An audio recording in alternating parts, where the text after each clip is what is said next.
Sir मैं इसमें जैसे आपने उमेश सिंह जी ने पुलिस इन्वेस्टिगेशन का बताया, पॉलिटिशियंस का पार्ट, जुडिशरी के पार्ट पे अपन चर्चा कर चुके, तो मैं एक चाहूंगा कि आप सिविल सोसाइटी की क्या भूमिका होनी चाहिए, चाहे वो सामाजिक संगठन हो, चाहे परिवार के रूप में अपनी छोटी सी इकाई को देखें, वो इस चीज को किस नजर से देखें? देखिए जो सोसाइटी, देखिए सबसे बड़ी बात तो यह है कि आप कोई भी रेप विक्टिम है या ब्लैकमेल का जो विक्टिम है उसको ह्यूमैनिटेरियन ग्राउंड पे देखें। मतलब सोसाइटी में वो आए एक बार तो उसको ह्यूमैनिटेरियन ग्राउंड पे, उसको स्टिग्मा की तरह नहीं, वो आइसोलेशन में नहीं चली जाए। ये मानसिक अपराध है बहुत सारे आप अगर रेप केसेस के बाद में सुसाइड को अगर आप स्टडी करेंगे कि पोस्ट रेप कितने लोगों ने सुसाइड किया, आपको बहुत सारा डेटा निकल के आएगा। और उसका सबसे बड़ा रीज़न ये था कि घर पे लड़की या जो भी महिला आई तो बोला तुमने हमारा नाम खराब कर दिया, हमारे परिवार का नाम डूब गया, नाक कटवा दी। ठीक है, तो उसको लगा कि मैं एज ए वीक जेंडर हूँ, मैं वीक हूँ, मतलब मेरा वजूद नहीं है, मुझे जिंदा रहने का कोई अधिकार नहीं है। तो समाज को मेरा मान है कि जो वुमन को एज ए वीक जेंडर, और वो जो सुसाइड है वो वापस ब्लैकमेल और रेप को डायरेक्टली या इनडायरेक्टली उस क्राइम को इंसाइट करते हैं। मतलब तो अपन को एज ए सोसाइटी हमें ये एक्सेप्ट करना चाहिए कि ये हमारे बच्चों के साथ भी हो सकता है। तो हमें इस करेक्टर को या इसको वीक नहीं समझे, मतलब ये किसी के साथ हो सकता है। की बॉलीवुड मूवीज कुछ अगर देखें तो उसमें जैसे रेप सीन होता है उसके जस्ट बाद सुसाइड बताया जाता है अगर हीरोइन है और एक दूसरे, तो मैं एजेंसीज के भी कहूंगा कि कोई भी अगर रेप विक्टिम है तो उसकी साइकोलॉजिकल कंसल्टेंसी होनी चाहिए, उसका मेंटल जो ट्रॉमा में रहती है, एक रेप होने के बाद में हॉस्पिटल जाएगी, हॉस्पिटल में मेडिकल होगा और उसका पूरा ट्रॉमेटिक, वो जो पूरा एक आफ्टर रेप जो उसकी एक बिंदुरी निकलती पूरी, अखबारों में खबर आ रही है।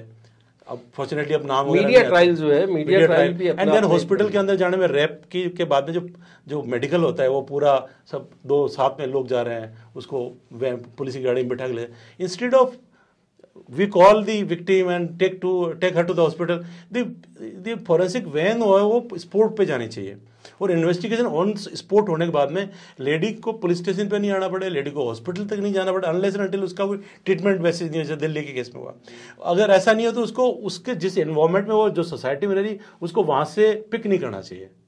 तो उसका जो पोस्ट रेप ट्रॉमेटिक जो ये है, तो इन्वेस्टिगेशन की एसओपी स्टैंडर्ड ऑपरेटिंग प्रोसेस ऐसा होना चाहिए कि वो वुमन फ्रेंडली हो इन्वेस्टिगेशन, वो उसको पिन पॉइंट और हाईलाइट नहीं करे, मतलब उसको ट्रॉमा में अंधेरे कुएं में धकेलने वाला काम नहीं करे। एक ये होनी चाहिए सोसाइटी। अब तो काफी बदलाव आया, लेकिन मुझे एक केस याद आ रहा है भीलवाड़ा का, कर्मी एक उस वक्त चूंकि ये स्टोरीज छपती थी, वो दुनिया में है नहीं है पता नहीं, लेकिन वो जो केस था उसमें संडे ऑब्जर्वर ने स्टोरी की थी कि बलात्कार इसलिए जरूरी था।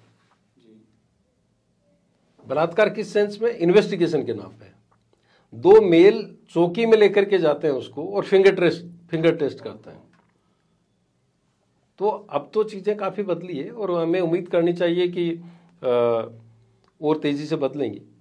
लेकिन फिलहाल मुझे लगता है कि हमारे समाज के बच्चों को इवन मैं बच्चियों की बात नहीं करता बच्चों की भी, क्योंकि अजमेर ब्लैकमेल कांड की शुरुआत जो है एक लड़के से शुरू हुई थी। उनको सावधान रहने की जरूरत है, बिल्कुल चौकन्ना रहने की जरूरत है, और अगर वो किसी ट्रैप में फंस रहे हैं तो उनको तुरंत प्रभाव से कानून की मदद लेने की जरूरत है और अपने पेरेंट्स को कॉन्फिडेंस में लेने की जरूरत है। उमेश सिंह जी, एक किस्सा मैं आपसे शेयर करना चाहूंगा। मेरे एक दोस्त हैं जो कि टेक्निकली एडवर्टाइजमेंट और इनको समझते हैं, जो आप एडवर्टाइजमेंट देखते हैं यूट्यूब पे चाहे गूगल के किसी वेबसाइट पे, तो उनका काम लीड जनरेशन का काम है। उनके पास एक क्वेरी आई कि ऐसे लोगों की उन्हें सूची चाहिए जिनकी पेइंग कैपेसिटी अच्छी है और जो लोग पोर्न सर्च करते हैं उनके नंबर्स चाहिए। तो उन्होंने पूछा कि आप उससे क्या करना चाहते हो। वो इस तरह के, जैसे मान लीजिए फ्रिज वाले कांटेक्ट करते हैं कि किन लोगों ने फ्रिज सर्च किया है गूगल पे उनको, तो बाकायदा इस तरह की क्वेरीज कंपनियों के पास आ रही है कि कौन लोग इसमें इंटरेस्ट रखते हैं, और बाद में टेलीफोनिक मैसेज और उसके माध्यम से वो कांटेक्ट कर रहे हैं कि हम लोग आपको ये जो है आपके लिए ये व्यवस्था उपलब्ध करा रहे हैं, आपका क्या इंटरेस्ट है।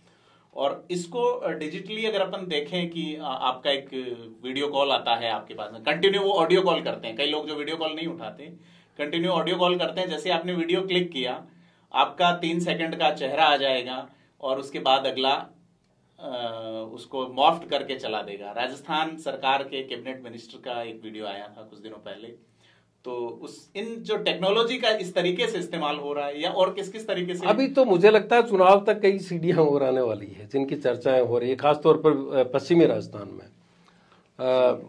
ये कहा जा रहा है कि एक पीड़िता है जो उत्तर प्रदेश में जो शिकायत करा चुकी है, शिकायत करवाने वाली सीमांत जिले में, दोनों जिलों में, बाड़मेर जैसलमेर में कुछ इस तरह की चर्चाएं, तो कई सीडी की इस तरह की चर्चाएं हैं। और मुझे लगता है कि सरकार को इमीडिएट उसको इन्वेस्टिगेट करके और उस मामले का खुलासा करना चाहिए, क्योंकि सवाल किसी पॉलिटिशियन का या किसी महिला का नहीं है, ये समाज का है कि समाज किस रास्ते पर इस तरह के तत्व उसको लेकर के जाए। मैं उमेश सिंह जी आपसे आपकी बात मैं समझ चुका हूं, टेक्नोलॉजी जो मैं समझ गया आपकी बात, उसमें एक क्राइम हो रहा है जबकि रिपोर्ट नहीं हो रही है। देखिए, तो पुलिस को क्या सो मोटो आने का अधिकार है या नहीं? नहीं, देखिए सिंपल सी बात है कि dataism, we are living in the era of dataism. हम डेटा का पूरा युग में उसमें रह रहे हैं, और जो अल्गोरिथम्स हैं, डेटा पैटर्न्स हैं, उसके अंदर से उसको एनालिटिकली उसको उसमें से कंक्लूड करना वो बहुत इजी हो गया है ना, लर्निंग बहुत फास्ट होती है। तो वो, और मतलब आपका जो वुमन ट्रैफिकिंग है उसको चैनलाइज करने के लिए डेटा काम में लिया जा रहा है, या ऐसे लोगों को वापस आगे ट्रैप करने के लिए स्पाइडर वेब की तरह एक जाल बिछा के उनको ट्रैप किया जा रहा है। तो पुलिस, सोसाइटी को तो अवेयरनेस होना चाहिए कि आप अगर आपके पास इस तरह का है तो वो अवेयरनेस है कि भाई आप क्लिक नहीं करो या अपना विजुअल मत दो, वो तो है ही अपनी जगह। इन्वेस्टिगेशन में पुलिस को जो डेटा एनालिसिस है, जो आपके सर्च इंजन्स हैं, सर्च इंजन के ऊपर जो साइबर पेट्रोलिंग है वो थोड़ी स्ट्रॉन्ग करनी चाहिए, तो आप प्रोएक्टिव पुलिसिंग कर लोगे, एक ये चीज़ हो जाएगी, इसमें प्रोएक्टिव पुलिसिंग हो सकती है। तो आप तो जो डेटाइज्म, डेटा रिलीजन, जिसको मॉडर्न डेटा रिलीजन है, तो मॉडर्न डेटा रिलीजन को समझ कर आपने इन्वेस्टिगेशन में जो डिजिटल फुटप्रिंट्स है, अगर उनको प्रॉपर्ली फॉलो करते हैं, इन्वेस्टिगेशन में उनको मॉनिटर करते हैं और अपनी साइबर सेल है उसको स्ट्रॉन्ग करते हैं, तो यू विल बी प्रोएक्टिव। मतलब सरकार को अपनी नीति और नियम, हाँ, ऐसे उसको डेटा, उसके बेसिस कोई भी crime, any crime for that matter of fact. तो अपन इस पे एक कंक्लूजन चाहेंगे सर। मैं आपसे चाहूंगा कि सरकार और जो इन्वेस्टिगेशन एजेंसीज हैं उनको मोटे मोटे तौर पे क्या करना चाहिए। शिवपाल जी, आपसे मैं सामाजिक व्यवस्थाओं पे बात करूंगा, लास्टली आप कंक्लूजन उस पे दीजिएगा। जी सर प्लीज।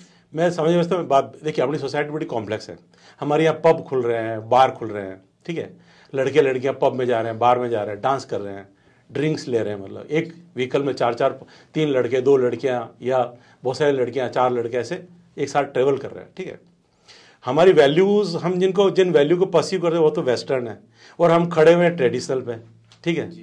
तो ये जो कॉन्फ्लिक्टिंग जो हमारी पर्सनैलिटी डेवलप हो रही है, उसको या तो हम बिल्कुल इस तरह इधर चले जाए, या तो ब्लैकमेल हो तो हम सबको बताने की स्थिति में रहें। एक तरफ हम वो एक जो दिखावा है वो तो हम ट्रेडिशनल का कर रहे हैं, और हमारा करेक्टर है हम उसको एडप्ट उस वे में कर रहे हैं। तो ये जो डबल डुअल वैल्यू है ना, उसके बीच की रास्ता नहीं, आपको अपने पेरेंट्स को एंड बच्चों को के बीच में जो संवाद सेतु है वो बहुत अच्छा रहना चाहिए सोसाइटी, कि बच्चा का क्या कर रहा है। आजकल बहुत सारी लड़कियां, जेंडर इनइक्वलिटी खत्म हो रही है, लड़कियां हॉस्टल में रह रही है, लड़कियां बाहर जा रही, निकलनी भी चाहिए और रात को निकल रही बाहर, लेकिन एज ए सोसाइटी जब घर आती है तो वो घर पे अलग तरह के वैल्यूज है, वो जहाँ पर्सनल लाइफ में अलग तरह के वैल्यू को, तो ये जो गैप बढ़ रहा है, ये जो गैप है, इस गैप को पाटने के लिए जो ब्रिज है वो फैमिली और सोसाइटी को क्रिएट करना पड़ेगा। हम वेस्टर्न वैल्यू अडॉप्ट करें, कोई दिक्कत नहीं है, बेस्ट वैल्यू को अडॉप्ट करें, लेकिन अपने जो पेरेंट्स और बच्चों के बीच में जो संवाद सेतु है, एक फ्रेंडली संवाद सेतु है। अब सेक्स को एज ए टैबू मत लें, और जो एज बढ़ रही है लड़कियों की मैरिज करने की 35 साल 40 साल, और उसके साथ में जो समस्या का एक जटिल रूप सामने आ रहा है, क्योंकि जो आपकी बायोलॉजिकल नीड्स है वो तो अपनी जगह रहती है, तो फिर उसके बाद में ये जो मॉडर्न प्रॉब्लम है ये बड़ी कॉम्प्लेक्स हो रही है। तो उसको समझने के लिए सोशल फैब्रिक है, उसको थोड़ा सा और रिफाइन होना पड़ेगा, खास करके पेरेंट्स को और बच्चों के बीच में जो संवाद है। शिवपाल सर, मैं आपसे एक कंक्लूजन चाहूंगा कि क्या होना चाहिए व्यवस्थाओं में। जैसे कि एक चीज मैं आपको पहले एलिब्रेट करना चाहूंगा, पोक्सो कानून में ये प्रावधान है कि जो रेप विक्टिम है बच्चे, उनके लिए काउंसलर की व्यवस्था हो, हर जिला मुख्यालय पे तो एटलीस्ट होना चाहिए एक साइकोलॉजिकल व्यक्ति जो साइकोलॉजी का प्रैक्टिशनर हो। पूरे राजस्थान में सिर्फ 35 साइकोलॉजिस्ट रिसर्चर ऑन रजिस्टर्ड हैं, उसके अलावा नहीं है, और सरकार ने तो उनको अपॉइंट भी नहीं किया है। उसके अलावा दूसरी चीजें देखें, आरटीई एक्ट में ये प्रावधान है कि स्कूलों में जो बच्चे हैं उनके लिए काउंसलर होना चाहिए। राजस्थान सरकार की एक भी स्कूल में व्यवस्था नहीं है। हालांकि नवोदय स्कूल्स के लिए भारत सरकार ने कुछ व्यवस्थाएं की है, हर स्कूल में एक काउंसलर की। तो इन चीजों को सरकार के एंड पे आप और समाज के एंड पे कैसे देखते हैं? देखिए, कई बार तो मुझे लगता है कि समाज तो इसको लेकर चिंतित है, इसलिए वो चाहता है कि ये चीज़ें नहीं हो। बच्चियों को माएँ इसमें सबसे बड़ी भूमिका निभाती है कि किस तरह से उनको काउंसिल करें। सरकार की प्रायोरिटी पे ये नहीं आया है। सरकार के आप इतने 75 साल के बाद में अगर हेल्थ जैसे इशू प्रायोरिटी पे नहीं आए तो इनको लेकर के वो कितना सोच पाएगी, ये देखने वाली बात है। मेरा ये मानना है कि अगर किसी के साथ भी इस तरह का अपराध हो रहा है, वो लगातार शोषण की शिकार हो और दूसरों की डिमांड बढ़ती जाए, चेन का हिस्सा बने, इससे बेहतर है कि वो तुरंत प्रभाव से जो भी कानूनी एजेंसी है, लीगल हेल्प ले, अपने परिवार से जिस पे भी वो भरोसा करे उससे इधर उसे बता दे। और अपने कुछ दोस्त तो ऐसे होते हैं जिनसे इस चीज का जिक्र किया जा सकता है। और दूसरा, टेबू की तरह नहीं ले। हादसा हो सकता है, आप सड़क पर निकल रहे हैं, एक्सीडेंट हो सकता है तमाम प्रिकॉशंस के बावजूद। तो अगर चुप्पी तोड़ने का अभियान शुरू होता है, चुप्पी तोड़ना शुरू करती है बच्चियां या बच्चे जो भी यौन उत्पीड़न के शिकार होते हैं, तो मुझे लगता है कि इस तरह के नेक्सस नहीं बन पाएंगे। दूसरी बात, वो ये मानकर कतई नहीं चले कि जिसके साथ वो इंटीमेट हो रहे हैं, क्योंकि भरोसा जीतना बहुत आसान होता है, भरोसा तोड़ना बहुत आसान होता है। तो इस चीज़ का भी वो ध्यान रखें कि वो चाहे किसके साथ विजुअल शेयर कर रहे हैं, चाहे अपने आप को शेयर कर रहे हैं, तो कहीं ऐसा नहीं हो कि कोई फोटोग्राफ बने और उनको ब्लैकमेल करना चालू करें। अगर ऐसा होता है किसी भी सूरत में, तो तुरंत प्रभाव से वो कानून की मदद लें, बजाय किसी सुसाइडल स्टेप के या किसी और बड़े नेक्सस का हिस्सा बनने के। तो जैसा कि हमने देखा, हमारे साथ वरिष्ठ पत्रकार शिवपाल जी शेखावत और राजस्थान पुलिस के एक होनहार इन्वेस्टिगेशन ऑफिसर रहे उम्मेद सिंह जी से लंबी बात हुई। इन्होंने बताया कि किस तरह से एक ब्लैकमेल कांड की शुरुआत राजस्थान में 1992 में हुई थी और उसके बाद कई तरह के प्रकरण सामने आए, किस किस तरह पे इन्वेस्टिगेशन हुआ। अलग अलग एजेंसी, जो कि इन्वेस्टिगेशन एजेंसी है, न्याय प्रदान करने वाली एजेंसी है, उनकी क्या भूमिकाएं रही, क्या भूमिका होनी चाहिए, समाज की क्या भूमिका इसमें रही है और समाज की भूमिका क्या होनी चाहिए। तकनीक पे बात हुई।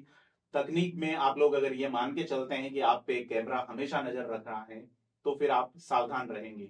हर किसी पे भरोसा करने से पहले उसे समझें, देखें, परखें, जानें, और उसके बाद अगर आपके साथ कहीं कुछ गलत हो रहा है तो आपका जो खास निजी परिवार का व्यक्ति है उसे बताएं, दोस्तों को बताएं। इस पूरी जो बातचीत है, इसका उद्देश्य यही है कि समाज में ये जो गंदगी पनप रही है इसको वॉश आउट किया जा सके। तो बहुत बहुत धन्यवाद शिवपाल जी, उम्मेद सिंह जी, हमारे से बात करने के लिए। और इसी तरह